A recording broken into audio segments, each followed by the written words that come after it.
मेरे प्यारे दर्शकों, आप सभी को सीताराम। मित्रों, क्या आप लोगों को पता है कि भगवान राम ने हनुमान जी को क्यों दिया था मृत्यु दंड? आज हम आपको बताएंगे। तो चलिए आपको बताते हैं। उससे पहले हमारे चैनल को सब्सक्राइब कर ले और वीडियो को लाइक कर ले। तो चलिए आगे बढ़ते हैं। मित्रों, मर्यादा पुरुषोत्तम भगवान श्री राम के परम भक्त श्री हनुमान जी के बारे में तो सभी जानते हैं। यह भी जानते हैं कि दशरथ नंदन राम हनुमान के हृदय में बसते हैं। लेकिन क्या आपको यह पता है कि एक बार पवनसुत हनुमान श्री राम जी से ही लड़ने पहुंच गए थे? हो सकता है यह पढ़कर आपको हैरानी हो, लेकिन यह सत्य है और इस घटना का जिक्र श्री राम कथा में भी सुनने और पढ़ने को मिलता है। लेकिन इससे भी ज्यादा हैरान करने वाली बात यह है कि पवनसुत जब श्री राम से लड़ने के लिए तैयार हुए तो उन्होंने सौगंध भी मर्यादा पुरुषोत्तम की ही ली। आइए जानते हैं कि ऐसा क्या हुआ था कि श्री राम के परम भक्त पवनसुत को उनसे युद्ध करना पड़ा। कथा मिलती है कि एक बार सुमेरु पर्वत पर सभी संतों की सभा का आयोजन हुआ। कैवर्त देश के राज सुकंत भी उसी सभा में सभी संतों का आशीर्वाद लेने जा रहे थे। रास्ते में उन्हें देवर्षि नारद मिले। राजा सुकंत ने उन्हें प्रणाम किया। इस पर श्री नारद जी ने उन्हें आशीर्वाद देकर यात्रा का प्रयोजन पूछा। राजा सुकंत ने उन्हें संत सभा के आयोजन की बात बताई। इस पर नारद मुनि ने कहा, अच्छा है, संतों की सभा में जरूर जाना चाहिए। ऐसा कहकर सुकंत को जाने का आदेश दिया। सुकंत जैसे ही सभा में जाने के लिए प्रस्थान करने लगे, तैसे ही नारद जी ने उन्हें आवाज दी। इसके बाद कहा कि जिस सभा में जा रहे हो उसमें सभी को प्रणाम करना, लेकिन ऋषि विश्वामित्र का अभिवादन बिल्कुल भी मत करना। इस पर सुकंत ने पूछा कि यह तो उचित नहीं है। तब श्री नारद जी ने कहा कि तुम भी राजा हो, वह भी पहले राजा ही थे, अब संत हो गए हैं, मत करना प्रणाम। राजा सुकंत ने किया भी ठीक वैसा ही। सभा के समाप्त होते ही विश्वामित्र जी श्री राम से मिलने पहुंचे। वहां पहुंचकर उन्होंने बताया कि उनका अपमान हुआ है। वह इसे भूल भी जाते, लेकिन यह तो संत परंपरा का अपमान है।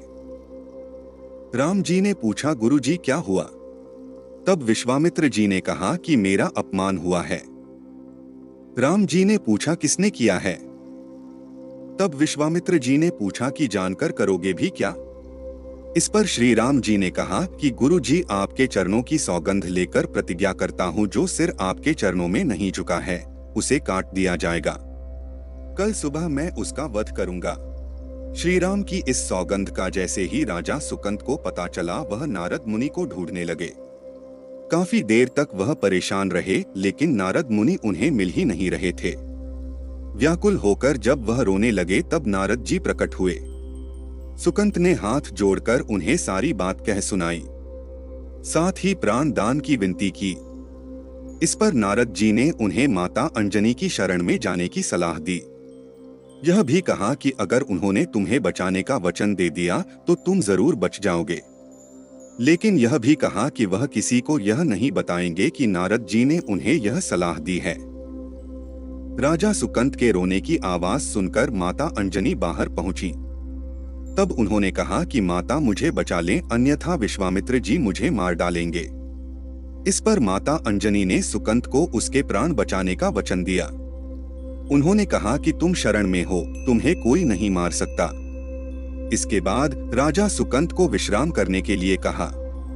शाम ढले जब हनुमान जी माता अंजनी के पास पहुंचे तो उन्होंने सारी बात बताई, लेकिन सुकंत को बुलाने से पहले पवनसुत से सौगंध लेने को कहा।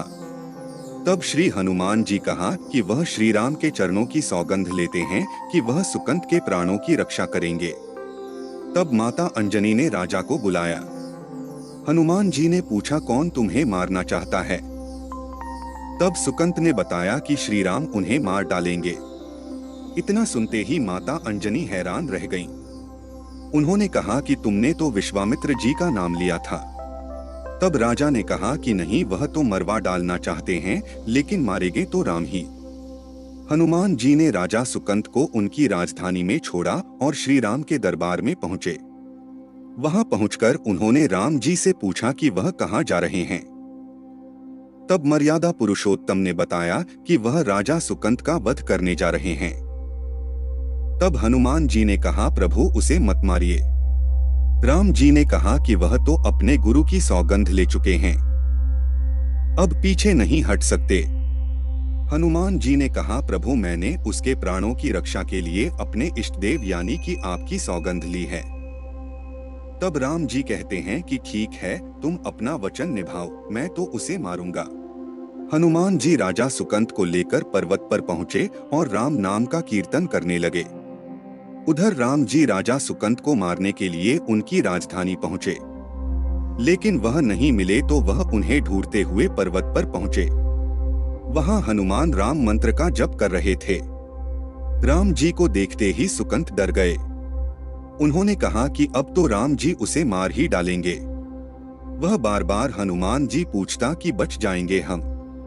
तब उन्होंने कहा कि राम मंत्र का जप करते रहो और निश्चिंत रहो, भगवान नाम पर पूरा भरोसा रखो। लेकिन वह काफी डरे हुए थे, तो हनुमान जी ने सुकंत को राम नाम मंत्र के घेरे में बिठा दिया। इसके बाद राम नाम जपने लगे।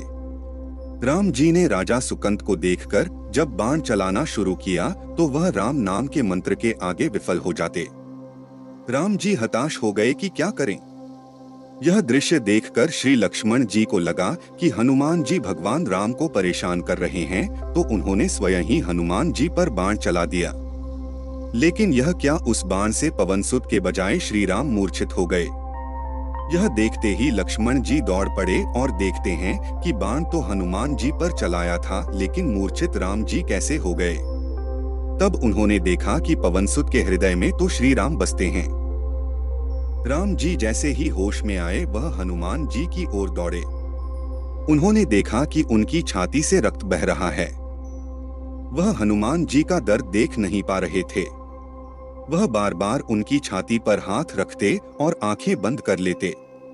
पवनसुत को होश आया तो उन्होंने देखा कि राम जी आंखें बंद करके हनुमान जी के छाती पर बार बार हाथ रखते हैं, फिर हनुमान जी के सिर पर हाथ फेरते हैं। तब पवनसुत ने सुकंत को पीछे से निकाला और उसे अपनी गोद में बिठा लिया। तभी राम ने फिर से हनुमान जी के माथे पर हाथ फेरा, लेकिन इस बार वहां पवनसुत की जगह राजा सुकंत थे। राम जी मुस्कुराए और हनुमान जी बोल उठे कि नाथ, अब तो आपने इनके सिर पर हाथ रख दिया है। अब तो सब कुछ आपके हाथ में है, इसकी मृत्यु भी और जीवन भी।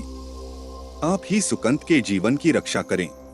राम जी ने हनुमान जी से कहा कि जिसे तुम अपनी गोद में बिठा लो उसके सिर पर तो मुझे हाथ रखना ही पड़ेगा, लेकिन गुरु जी को क्या जवाब देंगे। तभी हनुमान जी को विश्वामित्र जी सामने से आते दिखाई पड़े।